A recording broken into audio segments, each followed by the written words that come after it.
تعالیٰ عنہ سے مروی ہے، وہ فرماتے ہیں کہ آپ علیہ الصلاۃ والسلام نے ارشاد فرمایا کہ تم سے پہلی امتوں میں محدث ہوتے تھے، اور محدث جو ہے اسے کہتے ہیں کہ جن لوگوں پر الہام ہوتا تھا۔ تو حضور نے فرمایا اگر میری امت میں کوئی محدث ہے تو وہ عمر ہے، یعنی کہ جن کی زبان پر فرشتے کلام کرتے ہیں۔ حضرت جابر بن سمورہ رضی اللہ تعالیٰ عنہ سے مروی ہے، وہ فرماتے ہیں کہ جناب سعد بن ابی وقاص آپ کوفہ میں امامت فرمایا کرتے تھے، تو اہل کوفہ نے حضرت عمر بن خطاب رضی اللہ تعالیٰ عنہ کو ان کے متعلق شکایت کی کہ یہ جو آپ کے جناب سعد ہیں، ہماری مسجد کے امام ہیں، یہ ہمیں پسند نہیں ہے۔ تو جناب عمر بن خطاب رضی اللہ تعالیٰ عنہ نے ان کی جگہ پر حضرت عمار کو گورنر بنا کر بھیج دیا، کیونکہ جناب سعد بن ابی وقاص وہاں کے گورنر بھی تھے اور کوفہ کی مسجد میں آپ نمازیں بھی پڑھایا کرتے تھے۔ تو اہل کوفہ نے جب شکایت کی حضرت سعد بن ابی وقاص کی، تو آپ نے ان کو معزول کر دیا، یعنی گورنری سے بھی ہٹا دیا اور مسجد کی امامت سے بھی ہٹا دیا۔ تو ان کی جگہ پر حضرت عمار رضی اللہ تعالیٰ عنہ کو گورنر بنا کر بھیج دیا۔ جناب عمر رضی اللہ تعالی عنہ نے ان کی طرف پیغام بھیجا جناب سعد کی طرف۔ آپ نے فرمایا کہ اے ابو اسحاق، یہ لوگ کہتے ہیں کہ آپ انہیں اچھی طرح نماز نہیں پڑھاتے۔ تو انہوں نے کہا، جناب سعد نے، اللہ کی قسم میں لوگوں کو ویسے ہی نماز پڑھاتا ہوں کہ جیسی میں نے رسول اللہ کو پڑھاتے دیکھی ہے، جیسے میں نے نماز حضور سے سیکھی ہے میں ویسے ہی نماز پڑھاتا ہوں۔ اور فرمایا کہ عشاء کی نماز پڑھاتا ہوں تو پہلی 2 رکعتوں کو لمبا کرتا ہوں اور پچھلی 2 رکعتوں کو مختصر کرتا ہوں۔ فرمایا اے ابو اسحاق، تیرے بارے میں گمان یہی ہے۔ جناب عمر فرما رہے مجھے بھی گمان یہی ہے۔ پھر آپ نے ان کے ساتھ جناب سعد بن ابی وقاص کے ساتھ 1 یا 2 آدمیوں کو بھیجا، فرمایا کہ جاؤ اہل کوفہ دریافت کرو کہ ان کو ان سے کیا شکایت ہے۔ جناب سعد کے متعلق کچھ لوگوں کو بھیجا گیا اور انہوں نے کوفہ کی جس مسجد میں بھی گئے ان کے متعلق سوال کیا، تو سب نے ان کی تعریف کی کہ جناب سعد تو اچھے ہیں، حضور کے صحابی ہیں، نمازیں صحیح پڑھاتے ہیں۔ حتیٰ کہ کوفہ کی ایک مسجد بنو، وہاں پر گئے تو وہاں ایک آدمی تھا، بنو عاص کی مسجد میں داخل ہوئے تو وہاں ایک آدمی تھا جس کا نام اسامہ بن قتادہ تھا، وہ کھڑا ہو گیا اور اس کی کنیت ابو سعدہ تھی۔ تو اس نے کہا کہ جب تو نے قسم دے کر پوچھا ہے کہ قسم دے کر میں پوچھتا ہوں بتاؤ سعد کیسے ہیں، تو اس نے کہا میں قسم کھا کر کہتا ہوں کہ جناب سعد جو ہے وہ جہاد میں شرکت نہیں کرتے اور لوگوں میں برابر تقسیم بھی نہیں کرتے اور فیصلے میں انصاف بھی نہیں کرتے۔ تو اس بندے نے یہ 3 خامیاں گنوائی کہ یہ جہاد میں نہیں جاتے اور فیصلہ بھی ٹھیک نہیں کرتے اور لوگوں میں برابر تقسیم بھی نہیں کرتے۔ تو جناب سعد نے کہا اللہ کی قسم میں 3 دعائیں کروں گا، اگر یہ بندہ جھوٹا ہے، ریاکاری کا طلبگار ہے، شہرت کے لیے کھڑا ہوا ہے، تو میں 3 دعائیں اس بندے کے لیے کروں گا۔ وہ 3 دعائیں کیا تھی؟ اے اللہ، یہ بندہ جھوٹا ہے اور یہ جھوٹ بول رہا ہے، اے اللہ تو اس کو لمبی عمر دے، نمبر 1۔ نمبر 2، تو اس کو محتاجی کا شکار کر، اور نمبر 3، تو اس کو فتنوں میں مبتلا کر۔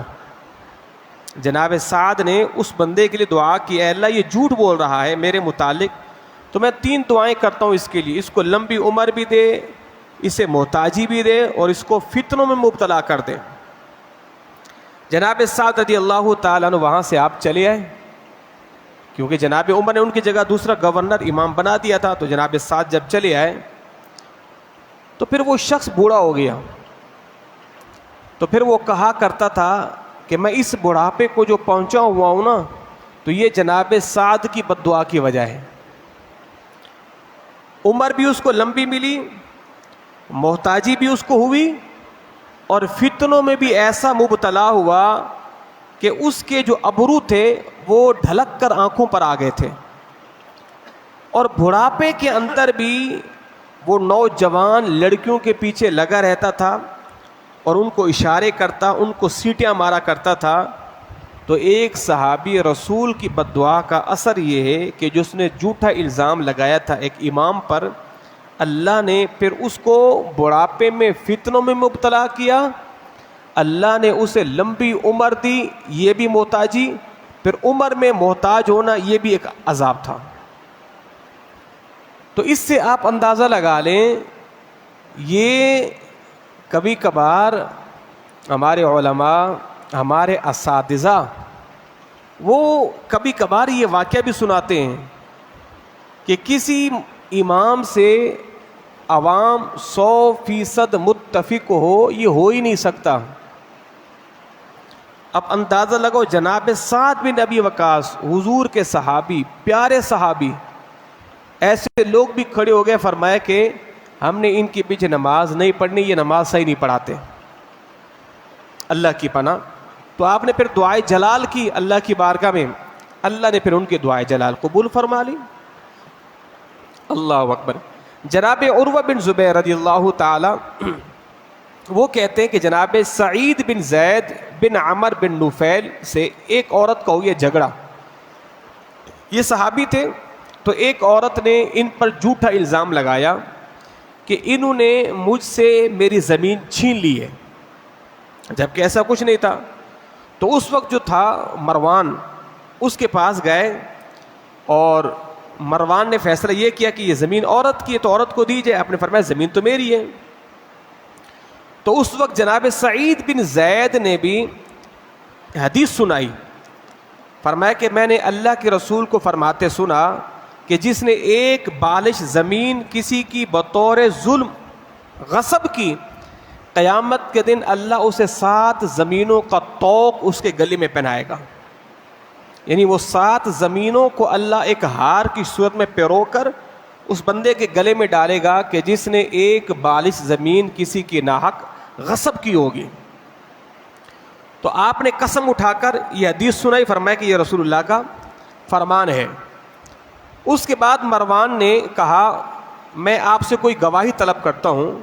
تو جناب سعید نے کہا اے اللہ، اگر یہ جھوٹی ہے، اگر یہ عورت جھوٹی ہے تو اس کو اندھا کر دے اور اس کو اس کی زمین میں قتل کر دے، اس کو اس کی زمین میں قتل کر دے۔ لوگ کہتے ہیں پھر ایسا وقت آیا، وہ عورت بوڑھی ہوئی، اندھی ہوئی، اور اندھی ہو کر اپنی زمین کے کنویں میں گری اور وہیں پر مر گئی، اپنی زمین کے کنویں میں گری اور وہیں پر مر گئی۔ تو بعض دفعہ بندہ اللہ کی بارگاہ میں فیصلہ چھوڑ دیتا ہے۔ مثال کے طور پر یہ تسبیح میں کہوں جناب یہ میری تسبیح ہے، اور مجھ سے کہا جائے جناب آپ گواہ لاؤ، میرے پاس تو گواہ نہیں ہے، تو وہ جو خاتون ہے کوئی بھی ہے وہ کہہ سکتے جناب ہم اس کے گواہ ہیں کہ یہ تسبیح اس کی ہے، میں کہوں میری ہے۔ جج کہے گا جناب گواہ لاؤ، میں کہوں گا گواہ تو نہیں ہے۔ جب گواہ نہیں ہے تو جب اس کے پاس 2 گواہ ہیں، چہ جائے کہ جھوٹی گواہی ہے، پھر فیصلہ تو اسی کے حق میں ہوگا۔ تو جب ایسی صورت ہو جائے کہ بندے کا کوئی گواہ نہ ہو تو پھر وہ اپنے مابین گواہ اللہ کو بنا لے اور اس کا فیصلہ بھی اللہ ہی پر چھوڑ دے۔ اللہ تبارک و تعالی بہترین فیصلہ کرنے والا ہے۔ حضرت ابو لیث سمرقندی علیہ رحمہ فرماتے کہ ایک بادشاہ تھا اور اس بادشاہ کے دربار کے سامنے ایک غریب عورت کی جھوپڑی تھی، جھوپڑی۔ لوگوں نے اس کے محل کا وزٹ کیا اور بادشاہ سے کہا کہ تیرا محل تو بڑا خوبصورت ہے، پر یہ جو تیرے محل کے سامنے چھوٹی سی جھونپڑی ہے نا، یہ تیرے محل کی خوبصورتی کو بے مزہ کر رہی ہے. اگر تیرے محل کے آگے یہ جھونپڑی ہے نا، اس کو اگر ہٹا دیا جائے تو اور لطف آ جائے گا. وہ جو جھونپڑی تھی وہ ایک غریب عورت کی تھی، سارا دن در در پہ جا کے بھیک مانگتی، شام کو اپنی اس جھونپڑی میں آ کے رہتی تھی. تو بادشاہ نے سپاہیوں سے کہا ایسا کرو، اس کی جھونپڑی کو جا کے آگ لگا دو. اس بوڑھیا کی جھونپڑی کو آگ لگا دی گئی. جب شام کو وہ پلٹی تو دیکھا بالکل راکھ ہی راکھ ہے. تو اس بوڑھیا نے آسمان کی طرف رخ کر کے صرف اتنا کہا، اے پروردگار، میں تو تھی نہیں پر تو موجود تھا. میں تو تھی نہیں پر تو تھا کہ تیری ایک کمزور بندی کی جو ہے وہ جھونپڑیوں کو جلا دیا گیا. بس اس بوڑھیا نے آسمان کی طرف یہ دیکھ کر یہ جملہ کہا، مالک میں تو تھی نہیں تو تھا. بس یہ کہنا تھا. اللہ تبارک و تعالی نے اس بادشاہ کو اس کے محل سمیت زمین میں دھسا دیا. اس بادشاہ کو اس کے محل سمیت زمین میں دھسا دیا. تو کچھ دعائیں وہ ہوتی ہیں کہ جو وہ ایک لمحے میں عرش تک جاتی ہیں اور ان کی قبولیت لمحوں میں ہو جاتی ہے. اس کی قبولیت لمحوں میں ہو جاتی ہے. اللہ اکبر. تو اس لیے کہا جاتا ہے کبھی بھی کسی مظلوم کو، کسی کمزور پر اتنا ظلم مت کرو کہ جب وہ اپنے دل سے آہ نکالے تو پھر وہ لمحوں میں قبول بھی ہو جاتی ہے. حضور کا فرمان ہے مظلوم کی بد دعا سے بچو، وہ چاہے کافر ہی کیوں نہ ہو. اللہ کافر کی بھی بد دعا کو قبول فرماتا ہے کسی کے حق میں. اگر کافر بھی دعا کرتے نا کسی کے لیے، وَإِيَّاكُمْ دعوت المظلوم، مظلوم کی بد دعا سے بچو اگرچہ کافر ہی کیوں نہیں ہے تو اللہ کی مخلوق نا، اللہ کا پیدا کردہ ہے. تو اگر وہ بھی دعائے جلال کرتے اللہ قبول فرما لے گا. تو کسی کمزور پر، کسی مظلوم پر جو ہے وہ ظلم کرنے سے پہلے بندہ 100 مرتبہ سوچ لے. ہاں اس کے آگے پیچھے کوئی نہیں ہے پر اس کے اوپر تو ہے. اوپر سے مراد اللہ کا عرش آسمانوں پر ہے، ورنہ اللہ اوپر نہیں، اللہ کی رحمت ہر جگہ ہے. تو فرمائے کہ اللہ تبارک و تعالیٰ کے عذاب سے ڈرو. جناب انس رضی اللہ تعالی، بلکہ جناب جابر بن عبداللہ سے مروی ہے، فرماتے ہیں جب احد کا دن تھا تو میرے باپ عبداللہ نے مجھے بلایا اور کہا کہ بیٹا میرا خیال ہے کہ کل حضور کے اصحاب جب احد کے میدان میں لڑیں گے تو میرا خیال یہ ہے کہ میں اس میں شہید ہو جاؤں گا. یعنی وہ صحابی پہلے بتا رہے ہیں کہ میرا خیال یہ کہ کل جو لڑائی ہونی ہے نا میں اس میں ہو جاؤں گا شہید. تو میرے بیٹے میرے جانے کے بعد میرے ذمے قرض ہے، آپ نے وہ بھی ادا کرنا ہے، اور تمہاری بہنیں ہیں تم نے ان کا بھی خیال کرنا ہے. یعنی وہ پہلے سے فرما کے جا رہے ہیں کہ بیٹا میں نے شہید ہونا ہے، مجھے لگ رہا ہے، اور مجھے رسول اللہ کے بعد سب سے زیادہ میرے عزیز تم ہو، تو یہ کہ اگر میں شہید ہو جاؤں تو میرا جو قرض ہے آپ نے وہ بھی ادا کرنا ہے اور اپنی بہنوں کا بھی آپ نے خیال کرنا ہے. احد کا معرکہ ہوا. جب لڑائی ہوئی تو جناب جابر بن عبداللہ کے والد عبداللہ احد کے میدان میں شہید ہو گئے. جب شہید ہو گئے تو جناب جابر کہتے ہیں کہ میں نے اپنے باپ کو ایک آدمی کے ساتھ ایک قبر میں دفن کر دیا، کیونکہ احد میں جو صحابہ شہید ہوئے تھے ان کو بھی ایک ساتھ دفن کیا گیا تھا. تو جناب جابر فرماتے میں نے اپنے والد کو ایک اور آدمی کے ساتھ قبر میں اکٹھا دفن کر دیا. پھر کہتے ہیں کہ ایک عرصے کے بعد 6 مہینے کے بعد مجھے یہ مناسب معلوم نہ ہوا کہ میرے والد کی قبر اور دوسرے بندے کی قبر دونوں کی ساتھ ہو. تو میرے دل نے یہ چاہا کہ میں اپنے والد کو یہاں سے نکال لوں. تو فرماتے کہ میں نے 6 مہینے کے بعد جب اپنے والد کو اس قبر سے نکالا تو فرمایا کہ جس طرح ہم نے ان کو لٹایا تھا ہو بہو ویسے پڑے ہوئے تھے. کہتے ہیں بس ان کے کان پر نا ہلکی سی خراش تھی. دوران جنگ ان کو جو خراش آئی تھی نا کان پر، فرماتے بس وہی ہلکی سی خراش تھی، 6 مہینے کے بعد جب ہم نے ان کو قبر سے نکالا ایسا لگ رہا تھا جیسے ابھی ان کو دفنایا ہے اور ابھی ان کو نکال رہے ہیں۔ تو پھر 6 مہینے کے بعد فرماتے ہیں میں نے ان کے لیے ایک الگ قبر بنوائی اور پھر میں نے اپنے والد کو وہاں پر دفن کیا۔ کہتے 6 مہینے کے بعد آپ کا جسم جو وہ تر و تازہ، کفن تر و تازہ، زخموں سے خون بھی بہہ رہا تھا۔ اللہ اکبر کبھی۔ تو جب یہ کہتے ہیں نا کہ زمین میلی نہیں ہوتی، زمن میلا نہیں ہوتا، محمد کے غلاموں کا کفن میلا نہیں ہوتا۔ تو حضور کے غلاموں کا جو ہے وہ کفن بھی میلا نہیں ہوتا۔ اللہ اکبر کبیرہ۔ اچھا جی، ایک اور حدیث طیبہ، آپ علیہ السلام کی بارگاہ میں نا 2 صحابی آئے اور رات کو جب جانے لگے نا تو صحابہ کے پاس کچھ تھا نہیں نا، بھئی اندھیرا ہے۔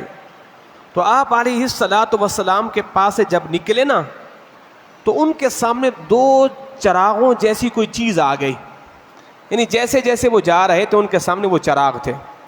اور ایک روایت میں یہ بھی ہے کہ ان کے پاس ایک لکڑی تھی، سرکار نے ان کو عطا فرمائی اور وہ لکڑی چراغ کا کام کر رہی تھی۔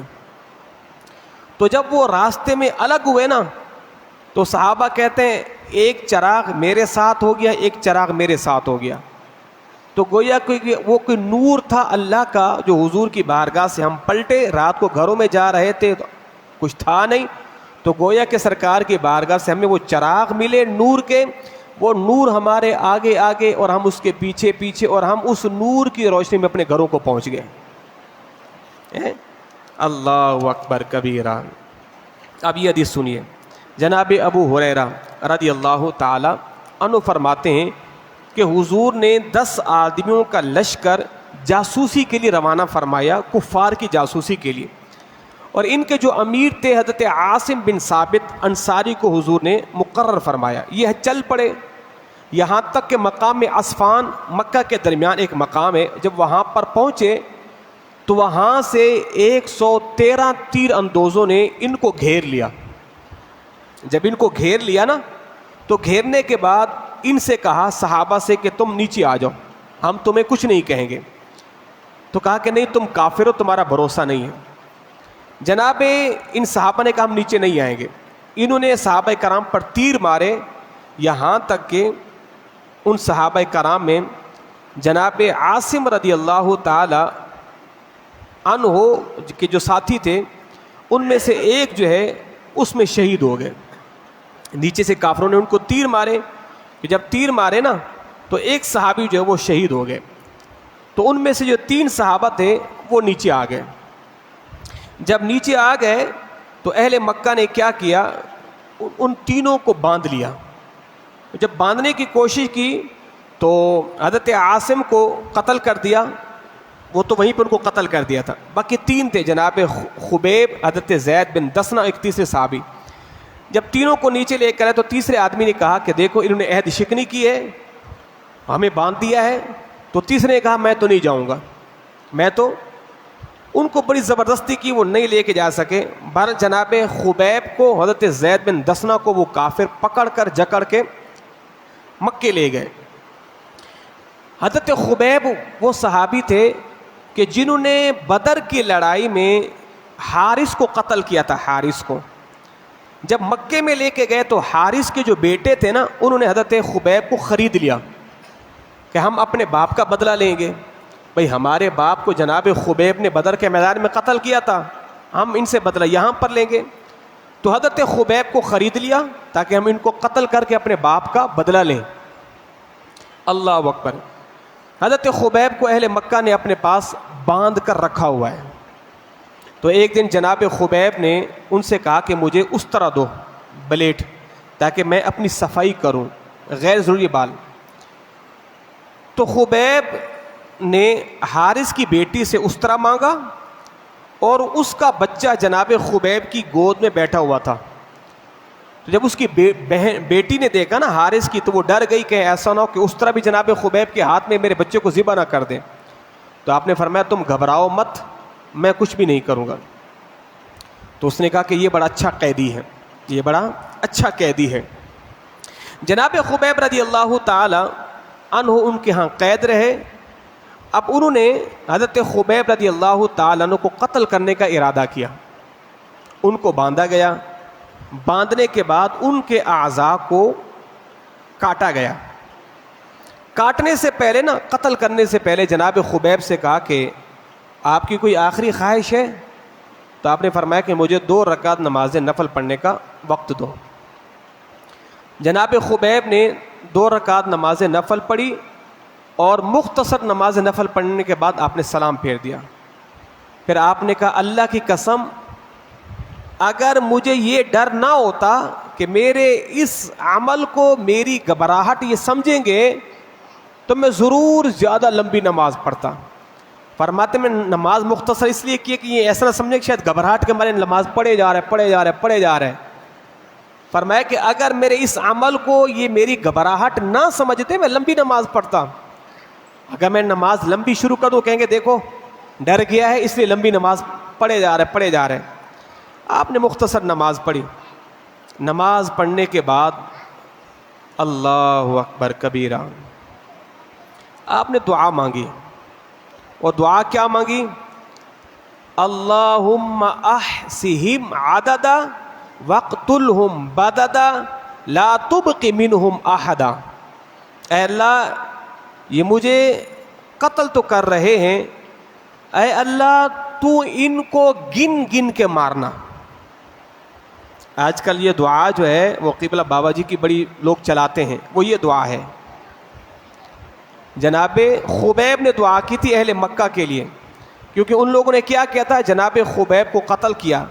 قتل کرنے سے پہلے آپ نے یہ دعا مانگی. جب ان کو آپ کو قتل کرنے کے لیے آ رہے تھے نا، پہلے آپ نے دعا مانگی اے اللہ تو ان کو گن گن کے مارنا. یہ جتنے بھی لوگ مجھے مار رہے ہیں نا آج مل کر، تو ان سب کو گن گن کر مارنا اور ان سب کو تو الگ الگ کر کے مارنا.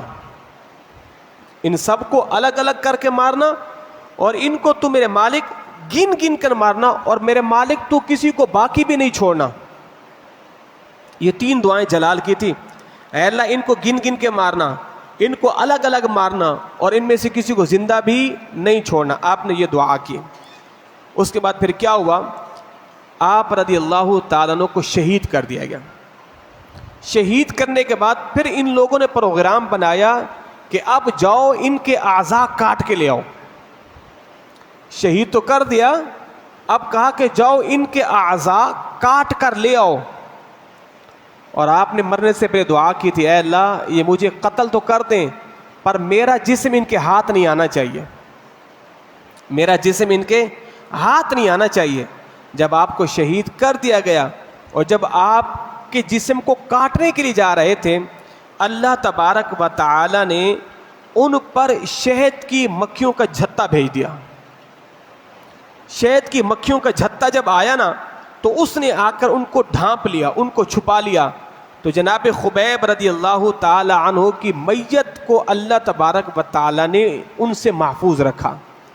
وہ آپ کے جسم کو کاٹنے کے لیے آ رہے تھے تو اللہ نے شہد کی مکھیوں کا چھتا بھیجا اور اس نے آ کے آپ کی میت کو ڈھانپ لیا، اور یوں اللہ تعالی نے آپ کے جسم کو بھی کافروں سے کیا کر رکھا ہے، محفوظ رکھا ہے، بچایا رکھا ہے. تو اندازہ لگائیں حضور کے غلام جو ہے. اچھا جناب خبیب کو جب قتل کر رہے تھے نا اس وقت، تو کس نے کہا کہ اے خبیب دیکھو تمہارے دل میں یہ خواہش تو پیدا ہو رہی ہوگی نا کہ کاش آج میری جگہ پہ محمد ہوتے صلی اللہ علیہ وسلم، بھائی جن کا میں نے کلمہ پڑھا ہے ان کی وجہ سے میں شہید ہوں. تمہارے دل میں یہ خواہش تو پیدا ہو رہی ہوگی نا وہ میری جگہ پر ہوتے، میں نے ان کی وجہ سے کلمہ پڑھا ہے، ان کو پتہ چلنا چاہیے تھا. یہ سوچ تو رہے ہوگے نا. اللہ اکبر. جناب خبیب رضی اللہ فرمایا کہ اللہ کی قسم تم یہ تصور کر رہے ہو کہ میں یہ کہوں کہ وہ یہاں ہوتے؟ فرماتے خدا کی قسم میرا تو دل یہ کرتا ہے کہ میں حضور کی ذات پر 1000 مرتبہ قربان ہو جاؤں اور حضور کو ایک ہلکی سی بھی خراش نہیں آنی چاہیے. تم یہ سمجھ لو کہ میں یہ کہوں گا کہ کاش میں مسلمان نہیں ہوتا، میری جگہ پہ حضور ہوتے، کہ میں مدینے میں بیٹھا ہوا ہوتا. اللہ اکبر کبیرہ. اندازہ لگائیں اتنا بڑا جگرا کس کے پاس ہے کہ سامنے موت ہے اور پھر بھی نماز نفل پڑھ رہے ہیں. ان کو معلوم ہے آپ نے مجھے مل کے مارنا ہے، پھر بھی چہرے پہ اطمینانیت اور سکون ہے. اللہ اکبر. تو یہ کائنات میں صرف صحابہ ہی تھے کہ جن کا انتخاب اللہ نے ازل سے حضور کے غلاموں میں کیا تھا. کائنات کے جو ستھرے دل والے لوگ تھے نا، بالکل صاف ستھرے پیور دل والے، اللہ نے ان کو چن چن کر میرے حضور کی غلامی کا شرف بخشا ہے. تو کائنات میں حضور جیسے غلام پھر کبھی آ ہی نہیں سکتے. اللہ حضور کے غلاموں پر اپنی رحمتوں کا نزول فرمائے. اللہم تقبل منا